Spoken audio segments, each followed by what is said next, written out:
Alright guys, let's just take a look at the 11.15th patch notes and do a little review, predict what's going to happen, etc. So, from a surface level, I think a lot of the nerfs are really good. The Gwen nerfs are obviously great, Wukong nerfs are great, Viego nerfs are okay, because Viego is a cancer champion. Kale nerfs are pretty accepted, I like them. I mean, I'm gonna like them. I'll see what the nerfs actually are. Silas nerfs, deserved. Aurelia nerfs, mega deserved. Thresh nerfs are okay. I'm not too sure about the Asol and the Annie nerfs, but we'll see what they are and just, analyze that. I don't know what kind of adjust they're doing to Rumble. Like last time they adjusted Rumble, he became the best champion mid, top, and jungle. So let's just hope that they adjust him with some intelligence. Um, Hullbreaker is I don't know. It's just a Hullbreaker is such a useless item in the current meta. Like the champions that would split push just wouldn't build it anyway. So it'll be interesting to see what they're gonna do with this item. As for the buffs, I think most of the buffs are okay. You know, a lot of the champions kind of deserve it here. The one thing I'm excited for is the Mordekaiser buffs because I really want to play more Mordekaiser in high elo. So yeah, I'm excited to see what kind of changes these are specifically. But the changes that kind of frighten me are the Cassiopeia changes, because Cassiopeia basically just, I don't know, she's very very just toxic and cancer in lane. She completely hard counters Darius and also kind of Mord. So I do not want this champion to be meta, but let's see what they do. And yeah, Akshan. Okay, they're gonna release this champion in this patch. I think they're gonna do it later today, and I'm pretty sure everybody knows what this champion does at this point. Like the ability to run downs and stuff. Everybody knows about it, but my basic opinion about him is that he's gonna be a decent mid laner champion, but I don't think he's gonna be specifically overpowered or anything. He's just gonna be another cancer's addition to the game.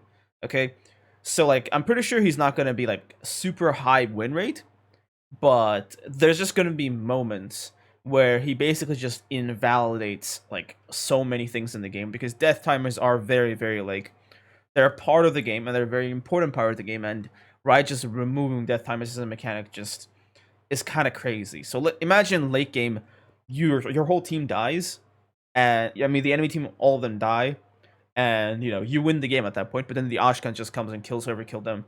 And he just suicides for that person, kills them, and everybody's back up, so the game's no longer over. You could legitimately see such things happening, and they also gave Ashkan a permanent invisibility. So yeah, it'll be very interesting to see what this guy does specifically.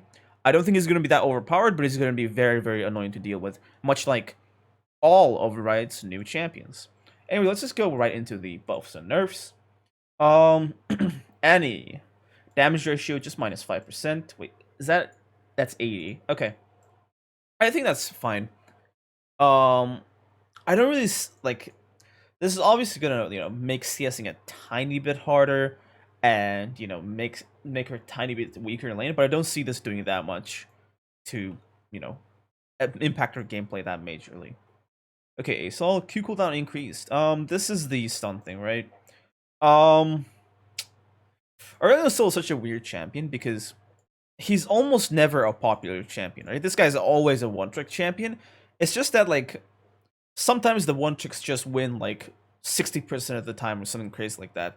Like, I don't remember a lot of Aurelian Souls in my games, but I do remember that every time one of them was picked, they would just win the game because Asol is like he's got built-in wave clear, he can roam very easily, and he scales very, very, very well. So like he's a very nice champion if the person knows how to pilot him. I mean, obviously he's like got a bizarre design that makes it, hard to get used to, but once you get used to him, you can do a lot in high elo. But he's not really like, loyalist stomper champion or whatever. You kind of need macro and, knowledge of the game to do well with him. Blitzcrank.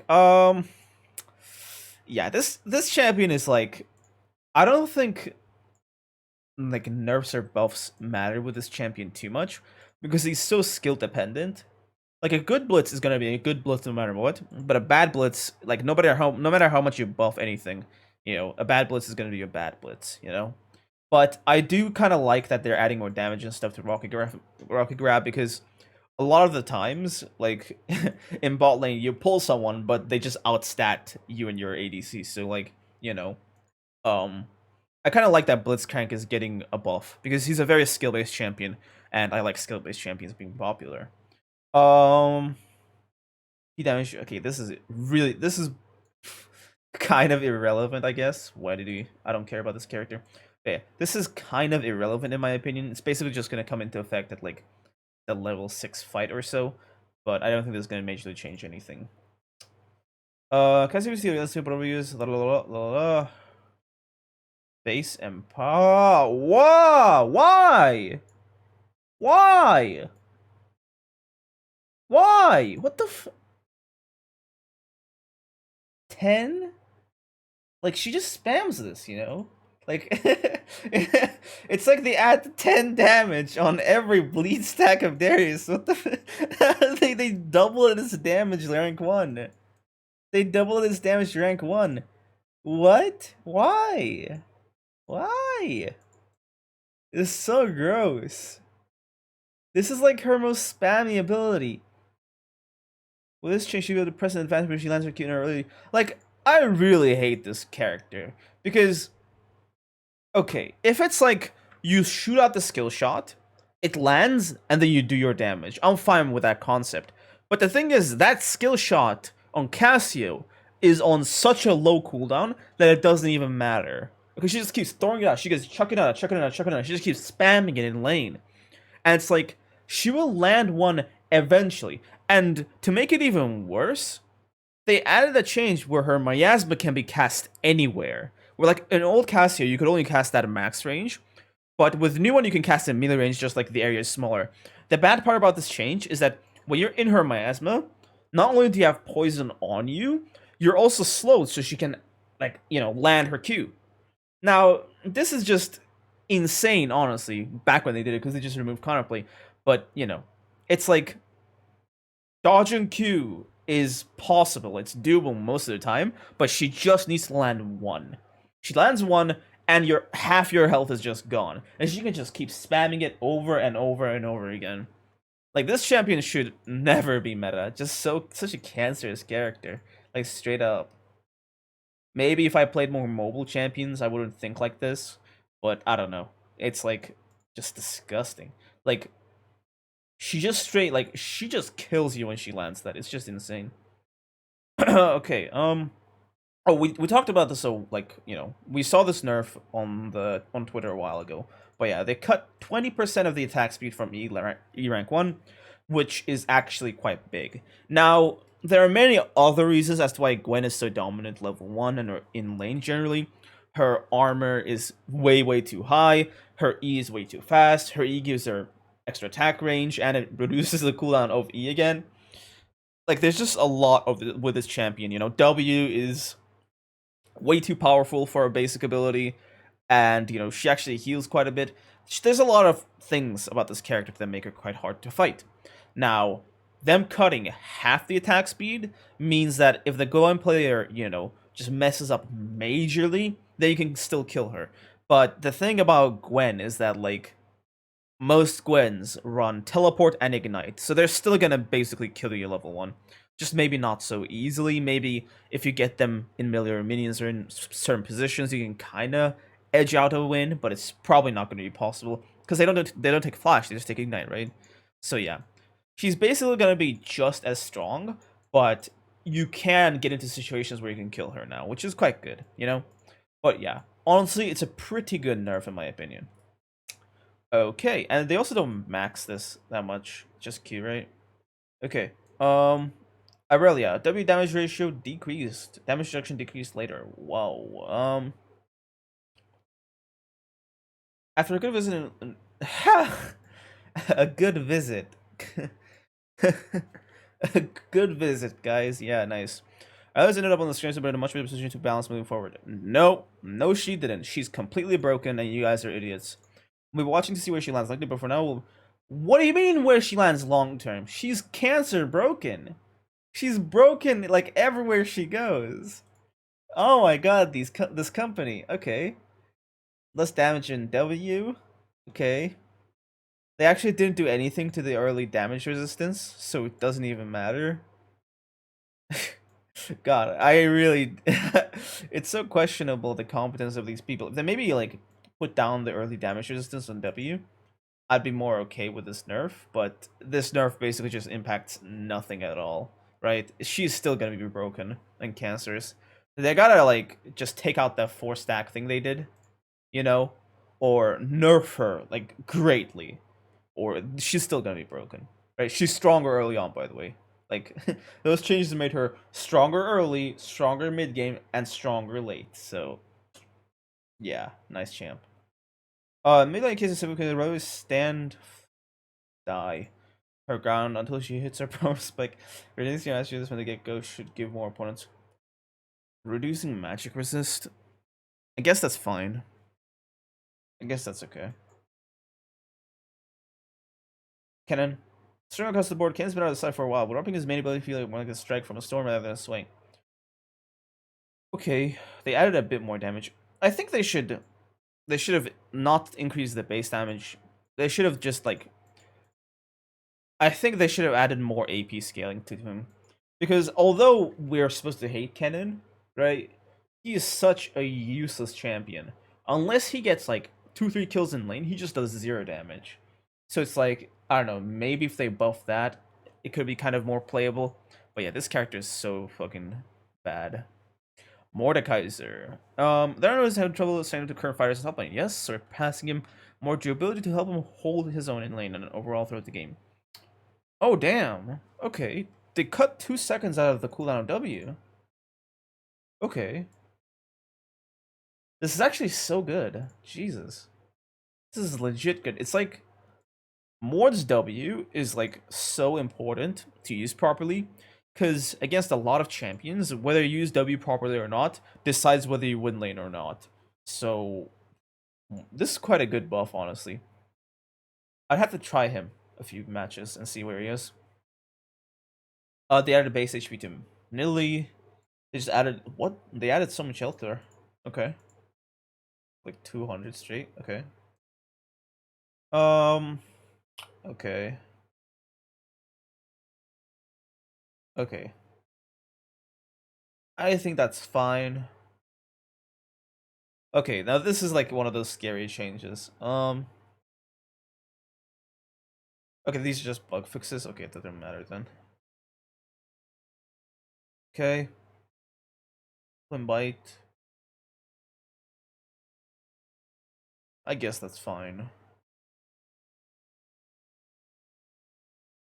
Nice. Okay, that's really good. This is really good. Nice, actually, like they actually chopped out a significant bit of healing from here. You know, they cut out a bunch of healing from his W, which is really good. Okay, Dark Sphere. Okay. Guess this will make her able to just spam more people out. Okay, that's the okay, nice. Anytime they add cooldown to Thresh's abilities, I'll be happy, because this champion with a tiny bit of ability haste just can lock down a melee champion until the end of time. Base damage, bonus damage against monsters, healing from like Q base damage, base damage decreased, bonus against monsters. Oh damn. Okay, so they're pushing him to jungle. All right. Um.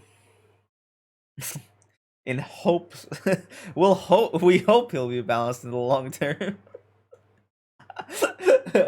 Guys, they hope he's gonna be balanced in the long term. Yeah, good job, right? What? This is a joke.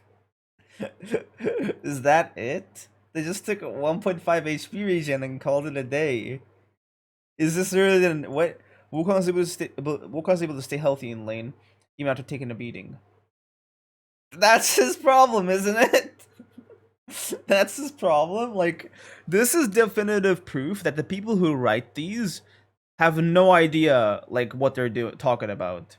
You know, like no offense to Mom Cat and Shuju, but like they are clearly not the ones making these decisions, right? They're just giving these decisions. All right, okay, go. Just type something to make the redditors happy. Jesus Christ! All right, guys, let's remove 1.5 HP regen and hope that he is balanced. Jesus Christ. Okay, I don't care anymore. Hullbreaker. Okay, Hullbreaker could use him up as the game reaches later phases of the game, making more durability for anyone who's hunting alone. Okay. 20 to 60 is fine. It's just like, you know, the problem with the item isn't the stats it gives. It gives pretty good stats, but it's like you don't really want to be alone that often, you know. So I don't know. Like yeah, like, you don't really want to be alone that often. So Hullbreaker is just kind of not going to be built until they make it overpowered. Then, you know, it will be built. It's just a symptom of split push meta being so bad. Like, split pushing is just so dead. Okay. Nice. Guys, time for ultimate spellbook balance changes. Nice. Woohoo! Okay. Clash. Nobody plays Clash. Any honor 0 homies in chat? Alright, let's look at the skins. He looks kind of cool, but like, I don't know what else can they do with the Graves, because this looks like Victorious, but just a little crazy, you know? This just looks like Victorious is Graves and his prime, and then this is him after Victorious Graves became a crackhead. You know? It's like, okay. That's fine. Pike? It looks kind of cool, but it looks so out of place, you know? Like, why Pike? But I guess it looks okay. Rengar looks meat, though. Jesus. I'm not a fan of how he's tying his hair like this, but the rest of the skin looks kind of cool. Yeah, this does not look cool. The way he's just he gave himself a ponytail. Jesus. Okay. Um Ruined Misfortune. Jesus, okay. Nice, guys. Like I swear Misfortune has like the worst conceptual skins lately. But because she's attractive, the bastards on Twitter and etc. will just buy her skins anyway, you know? Like, how stupid is this? What is she holding here? What is this? Like, this, if you actually just look at it like as a concept, it's such a stupid idea. Also, like that Halloween one, she's holding candles. Like, what is that? Okay, you got Cyberpunk Ashkan. Okay, nice, I guess. And we got, dude, they e-boyified Thresh. Actually, what the hell? Why did they do this to Thresh? Dude, why did Thresh need this? they low-key ruined the champ. Damn. Nice. Alright, whatever. I think we're done with the patch.